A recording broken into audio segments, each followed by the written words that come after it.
Hello, everyone, and welcome to another episode of Parenting with the VM Foundation.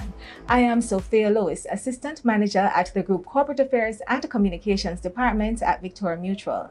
In this episode, we'll be having another very important conversation. This time, we're talking about COVID-19 and caring for children with special needs. Stay with me.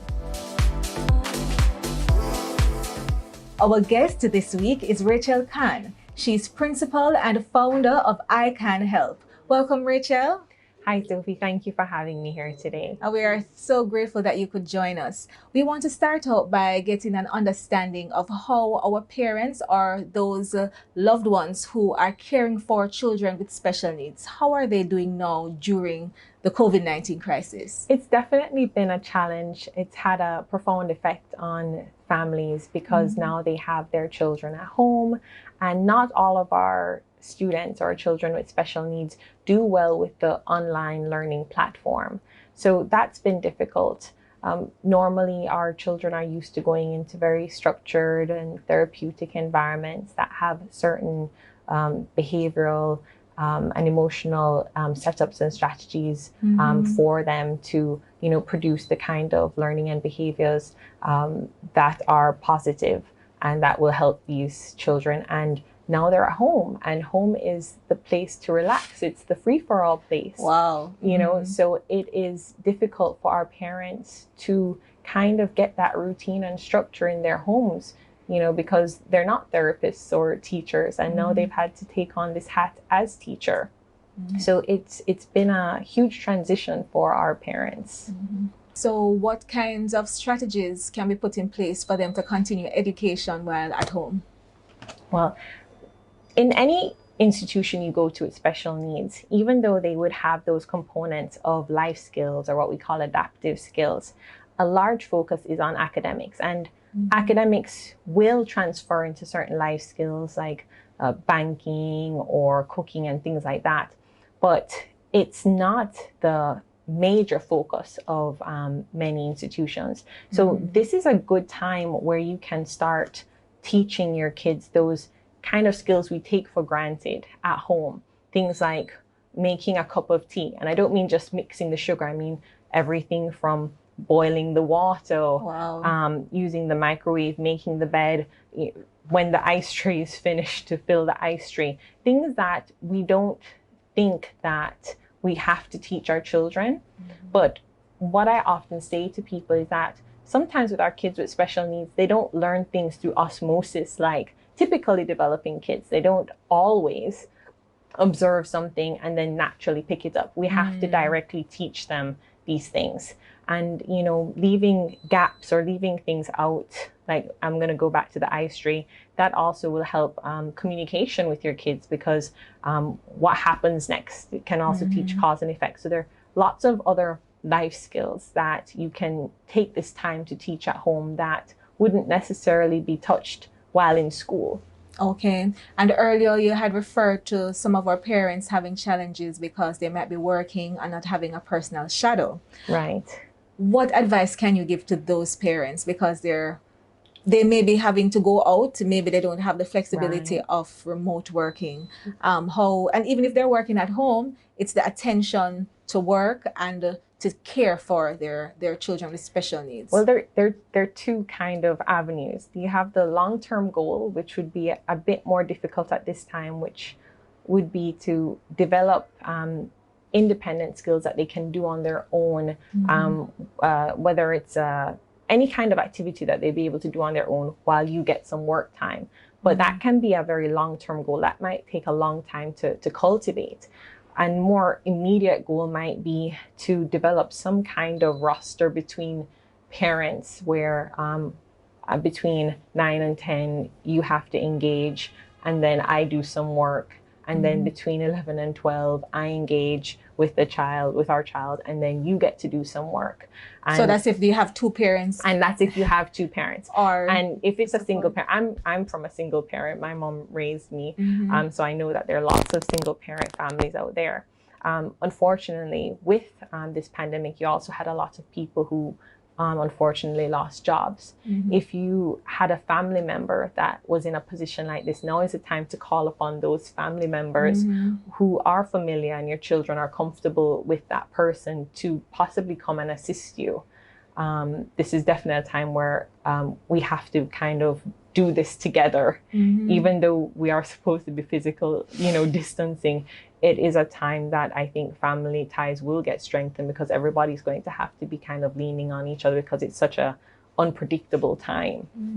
How can parents manage their own anxieties while managing the anxieties of their children with special needs? Especially, we have different levels of special needs. If it's a child who perhaps is very active and can't be calmed all the time, how can they manage their own anxieties? The child's anxieties or the Both parents? Parents managing themselves and also managing the child's anxieties. Well, apart from home, this is an outside service provider that you could do.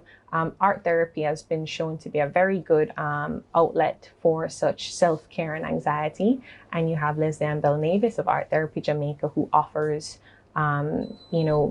art classes and art sessions that I think is beneficial for children and parents. You also have Center Jamaica, which is a great outlet that both children and parents can seek advice from. But in the home, I think for the parents, they have to set aside me time. You have, and there are two different types of me time. I think there's a me time where you engage in other parents who have children with special needs, where you can talk about the small achievements, the challenges, and different things that are going on with their child, but also engaging with your other friends who you can talk about your interests and your hobbies, where you don't necessarily have to talk about your child. And I think you have to be able to find that balance because parents have to self-care in order to take care of their child. Yes. And then also taking time to find out what kind of leisure activities and hobbies that your child is interested in. That might take some time to find out, but it would be really beneficial in the long run, finding out those things that they can do for hours on end so that they can do that independently while you get to do something as well. So that's something really important because as they grow older, and when they're an adult, so we're kind of preparing them for an adult.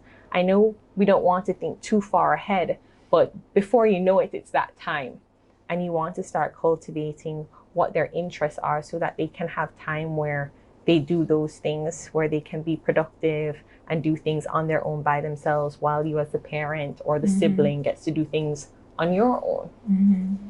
Okay, you have already mentioned some resources, but are there any online resources perhaps that they can go to for help and to get ideas on how to engage? Sure. Well, locally, before I go to the online ones that I like, locally, we have JASA, which is the Jamaica Autism Support Association. We have the Jamaica Down Syndrome Foundation. We have the Nathan A. Banks Foundation, which are all great support system for parents and families. Online, you have Learning Without Tears. They offer some really good free resources that you can use. Attainment Company, Khan Academy, those are all things you can get online. And some of the social media accounts that I really like that give some really good and useful information are Making Behavior Changes, Drawn to AAC, ABA Visualized, and AAC Nerds. Those are some really good social media accounts that I personally follow that give some really good information.